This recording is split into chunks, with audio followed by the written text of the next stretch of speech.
ஜிடிஆர்பியோட first யூனிட்ல first topic பார்க்க போகிறோம். அட்டாமிக் மாடல்ஸில் அவங்க நிறைய பேர் நிறைய சொல்லியிருக்காங்க. அதில் இம்பார்ட்டண்ட்டான 3 டாபிக் மட்டும்தான் நம்ம சிலபஸில் கொடுத்துருக்காங்க. ரூதர்ஃபோர்டு, போர்ஸு, சாமர்ஃபீல்டு இவங்க 3 பேரோட தியரியை தான் நம்மளோட சிலபஸில் கொடுத்துருக்காங்க. இவங்கள பற்றியெல்லாம் பார்க்கறதுக்கு முன்னாடி ஃபர்ஸ்ட் இன்ட்ரடக்ஷனுங்கும் போது ஆட்டம்னா என்ன, ஆட்டம் பற்றி யார் ஃபஸ்ட்டு தியரி சொன்னது, இதுதான் ஃபர்ஸ்ட் இன்ட்ரடக்ஷனு. ஃபஸ்ட்டு இன்ட்ரோவில் 1808 ஜான் டால்டன்கிறவர் அட்டாமிக் தியரிங்கிறத ரிலீஸ் பண்ணுறாரு.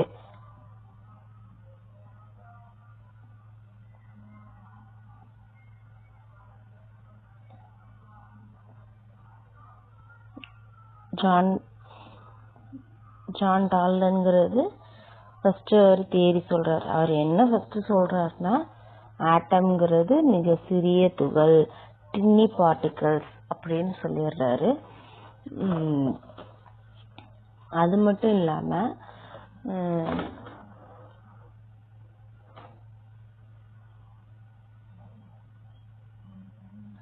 ஆட்டமை ஆக்கவோ அழிக்கவோ முடியாது அப்படிங்கிறத சொல்கிறாரு. ஆட்டமை பேஸ் பண்ணி கிடைக்கிற மாலிகுல்ஸோ இல்லை காம்பவுண்டோ அந்த மாலிகுல்ஸோட பிஹேவியர் தான் இருக்கும், அந்த ஆட்டமோட பிஹேவியர்ஸில் இருக்காது. அதாவது இப்போ H2 எடுத்துக்கிறோம்னா அதில் இருக்கிறது எல்லாமே ஹெச்சோட ஆட்டம். இப்போ இதோட பிஹேவியர்ஸ் எப்படி இருக்கும்னா அந்த ஹைட்ரஜனை பேஸ் பண்ணி இருக்கும். அதே H2O எடுக்கிறோம், இதில் 2 ஆட்டம் இருக்குது, 3 ஆட்டம் இருக்குது, 2 எலமெண்ட் இருக்குது, ஹைட்ரஜன் ஒன்று ஆக்சிஜன் ஒன்று.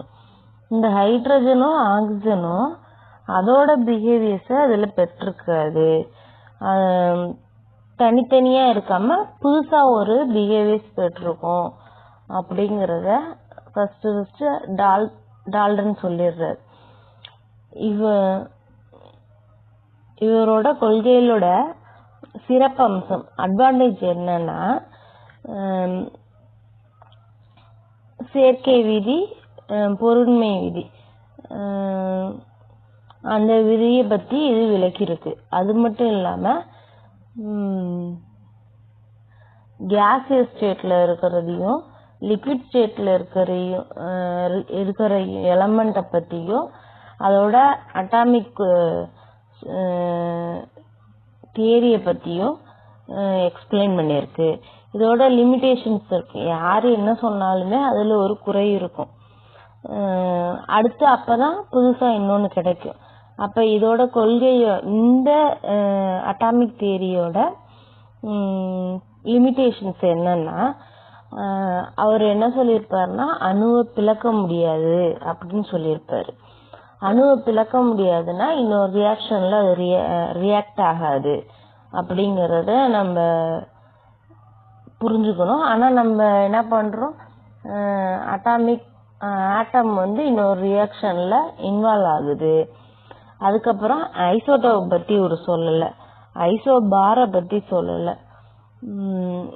இது இல்லாமல் ஒரே சேம் ஆட்டமான உருவான வெவ்வேறு பண்புகளை பெற்றிருக்க பொருட்களை பற்றி சொல்லலை. ஃபார் எக்ஸாம்பிள் எல்லாமே கார்பன் தான், நிலக்கரி, கிராஃபைட்டு, டைமண்டு இது எல்லாமே கார்பன் ஆட்டமால் ஆனது தான். ஏன்னா இதோட பிஹேவியர்ஸை பற்றி அவர் பேசலை. ஸோ இது டால்டன் தியரி ஃபஸ்ட்டு ஒரு மைல்கல் நட்டிருக்காரு. அதுக்கப்புறம் நிறைய பேர் நிறைய சொல்லியிருக்காங்க. இதுக்கப்புறம் ஆட்டம்னா என்ன, ஆட்டம்குள்ளார என்னென்ன இருக்கும், ஃபண்டமெண்டல் பார்ட்டிகல்ஸ்னு 3 இருக்கும். அந்த fundamental particles electron, proton, neutron, இது 3 தான் ஃபண்டமெண்டல் பார்ட்டிகல்ஸ். இது நார்மலாக நம்ம சின்ன பிள்ளையிலேருந்து படிச்சிருப்போம். இது எங்கெங்கெல்லாம் ப்ரெசண்ட் ஆகிருக்கும், சுற்றி வட்டுற பாதையில் எலக்ட்ரான்ஸ் இருக்கும். புரோட்டானும் நியூட்ரானும் present in the நியூக்ளியஸ்குள்ளார இருக்கும். Next Thomson atomic model. டால்டனுக்கு அப்புறம் இவர் 1904 ஜே தாம்சன்ங்கிறவர் இவர் என்ன சொல்லியிருக்காருன்னா, ஒரு கோள வடிவம் ரெகுலர் ஸ்பெரிக்கல் ஷேப்ல இருக்குது. இதோட விட்டம் எப்படி இருக்குன்னா 10⁻⁻10 அப்படிங்கிற மீட்டருங்கிற அளவுக்கு இருக்கு அப்படின்னு சொல்லிடுறாரு. இவர் என்ன சொல்றாருன்னா, ஒரு தர்பூசணியில எப்படி விதை பொதிஞ்சிருக்கோ அந்த உள்ளுக்குள்ளார இருக்கோ அது மாதிரி எலக்ட்ரான் புரோட்டானுக்குள்ளார பதிஞ்சிருக்குது, அந்த உள்ளார பொதிஞ்சிருக்குது அப்படிங்கறத சொல்லியிருக்காரு. அப்படி இருக்கும்போது அது ரெண்டும் என்ன பண்ணிக்குதுன்னா நடுநிலைப்படுத்திக்குது அப்படின்னு இவரு சொல்லியிருக்காரு.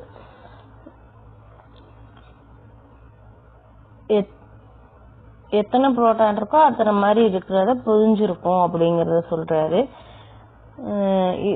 இவர் சொன்ன விஷயங்களை லிமிட்டேஷனா சொல்லியிருக்காங்க, குறைபாட வரம்புகளா சொல்லியிருக்காங்க.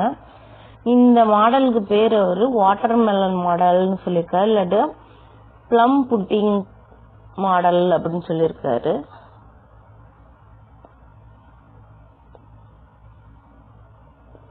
இதோட லிமிட்டேஷன் என்ன, நியூட்ரானை பத்தி அது எக்ஸ்பிளைன் பண்ணவே இல்லை.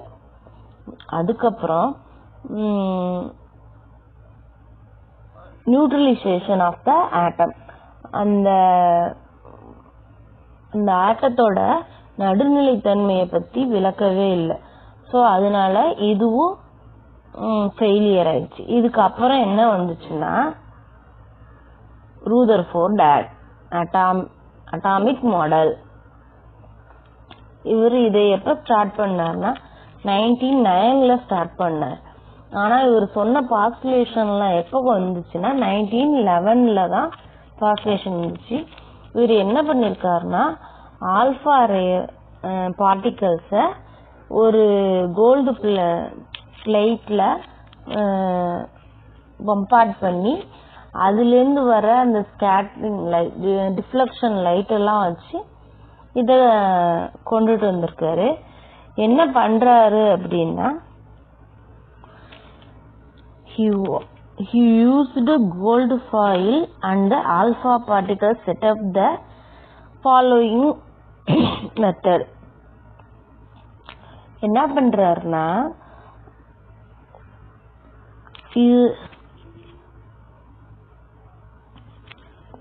இதுதான் ஆல்பா சோர்ஸ். அந்த ஆல்பா பார்ட்டிகல்ஸ வெளியில விடுற அந்த சோர்ஸ். இது கோல்டு ஃபாயில், அதாவது தங்க தகடு, மெல்லிய தங்க தகடு. இந்த இது ஜிங்க் சல்ஃபைட் கோட்டிங் கொடுத்த ஒரு மூவபிள் ஸ்கிரீன். இது எதுக்காக யூஸ் பண்ணிக்கிறாங்கன்னா, இங்கேருந்து பாஸ் ஆகுற அந்த பார்ட்டிகல்ஸ் இந்த கோல்டு ஃபாயில்ல பட்டு எந்த அளவுக்கு டிஃப்ளெக்ஷன் ஆகுது அப்படிங்கறத கண்டுபிடிக்கிறதுக்காக இந்த ஜிங்க் சல்ஃபைட் கோட்டிங் கொடுத்த மூவபிள் சர்க்குலர் ஸ்கிரீன் இதுக்கு பேரு, அதை யூஸ் பண்றாங்க. இப்படி பண்ணும்போது என்ன கிடைக்குதுன்னா, நிறைய டிஃப்ளெக்ஷன் ரேஸ் கிடைக்குது, டிஃப்ளெக்ட் ஆகுறது, சிதறல் அடைந்த அந்த இது கிடைக்குது. சில இது என்ன பண்ணுதுன்னா நேரா போயிடுது, எம்டியா அந்த எம்டி பிளேஸா இருக்கிறதெல்லாம் நேரா போயிடுது. சிலது இந்த பக்கமா போயிடுது, சிலது லைட்டா டிஃப்ளெக்ஷன் ஆகி போகுது, சிலது அப்படியே போயிட்டு திரும்பி அப்படியே பேக்வேர்ட்ல வந்துருது.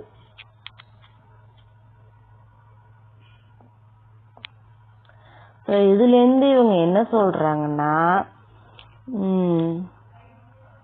மோஸ்ட் ஆஃப் த பார்ட்டிகல்ஸ் என்ன பண்ணுதுன்னா deflection, without any deflection. Small portion of the alpha particles slightly deflection. Very few, ரொம்ப கம்மியா இருக்கிறது தான் வந்து என்ன பண்ணுதுன்னா போயிட்டு அப்படியே ரிட்டர்ன் ஆகுது. இந்த படத்துல பார்த்தா தெரிஞ்சிரும்.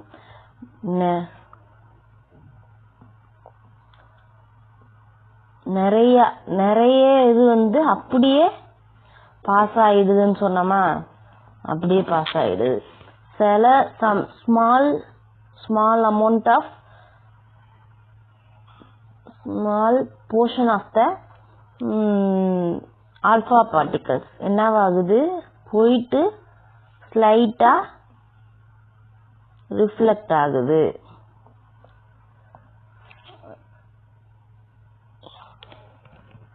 Small, very small, very few அப்படின்னு சொல்றது வந்து போயிட்டு அப்படியே ரிட்டர்ன் ஆகுது அப்படிங்கறத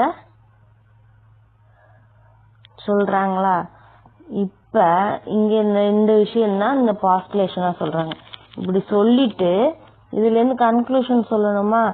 அப்ப nucleus is made up of the nucleon. அப்ப நியூக்ளியஸ்குள்ளார அந்த அணுக்கருக்குள்ளார என்ன இருக்குன்னா புரோட்டானும் நியூட்ரானும் சேர்ந்த நியூக்ளியான் இருக்குது அப்படின்னு சொல்லிடுறாங்க. அதுக்கப்புறம் அதோட டயாமீட்டர் எவ்வளவு இருக்குன்னா, நியூக்ளியஸோட டயாமீட்டர் 10⁻⁻15 மீட்டர்ங்கிற அளவுக்கு இருக்கு. இப்படி இருக்கிற அந்த பார்ட்டிகல்ஸ்ல லார்ஜ் அமௌண்ட் ஆஃப் பிளேஸ் வந்து எம்டியா தான் இருக்குது. மிடில்ல தான் அந்த நியூக்ளியஸ் இருக்குது, நியூக்ளியான் அந்த இது இருக்குது, புரோட்டானும் நியூட்ரானும் அப்படிங்கறத சொல்றாங்க. இதோட லிமிடேஷன்ஸ் இருக்கும்ல. என்ன ஒண்ணு கண்டுபிடிச்சாலும் அதுல ஒரு குறை வந்தாதான் அடுத்தது சக்சஸ்ஃபுல்லா சொல்லுவாங்க அப்படிங்கிற மாதிரி இங்க ஒரு லிமிடேஷன் சொல்லிடுறாங்க. இங்க என்ன டிராபேக்னா, எலக்ட்ரானிக் ஸ்ட்ரக்சர் பத்தி இது பேசவே இல்லை, அது ஒண்ணு. அதுக்கப்புறம் இப்படி ரொட்டேட் ஆகிக்கிட்டே இருக்கு. இவர் என்ன சொல்லியிருப்பாருன்னா, எலக்ட்ரான் வந்து சுத்தி வந்துகிட்டே இருக்கு அப்படின்னு சொல்லியிருக்காங்க. Classical theory of the electromagnetism என்ன சொல்லுதுன்னா, சுத்தி வர அந்த நெகட்டிவ் சார்ஜ் வந்து ஸ்பீடா சுத்திக்கிட்டே இருக்கும்போது அதோட ஸ்பீடு வந்து கம்மியாகிட்டே இருக்கும். சுத்திக்கிட்டே இருக்கும்போது அப்படி சுத்திக்கிட்டே இருக்கும்போது கம்மியானுச்சுன்னா நியூக்ளியஸ்குள்ளார விழுந்துரும் அப்படிங்கறத சொல்லிருக்கு. இப்படி சுத்திக்கிட்டே வந்து இதுல விழுந்துச்சுன்னா அதோட நிலைப்பு தன்மை இல்லாம போயிடும். அப்ப ஸ்டெபிலிட்டி ஆஃப் ஆட்டம் பத்தி ரூதர்ஃபோர்டு சொல்லவே இல்லை. சோ இதுவும் ஃபெயிலியர் ஆயிடுச்சு. ரூதர்ஃபோர்டுக்கு அப்புறம் போர்ஸ் சொல்றாரு, போர்ஸ்க்கு அப்புறம் சாமர்ஃபீல்ட் சொல்றாரு. இப்ப இன்னைக்கு கிளாஸ்ல ரூதர்ஃபோர்ட மட்டும் பார்த்திருக்கோம். நெக்ஸ்ட் கிளாஸ்ல போர்ஸ் மாடலை பத்தி பார்ப்போம். வீடியோ பிடிச்சிருந்தா லைக் பண்ணுங்க, ஷேர் பண்ணுங்க, சப்ஸ்கிரைப் பண்ணுங்க.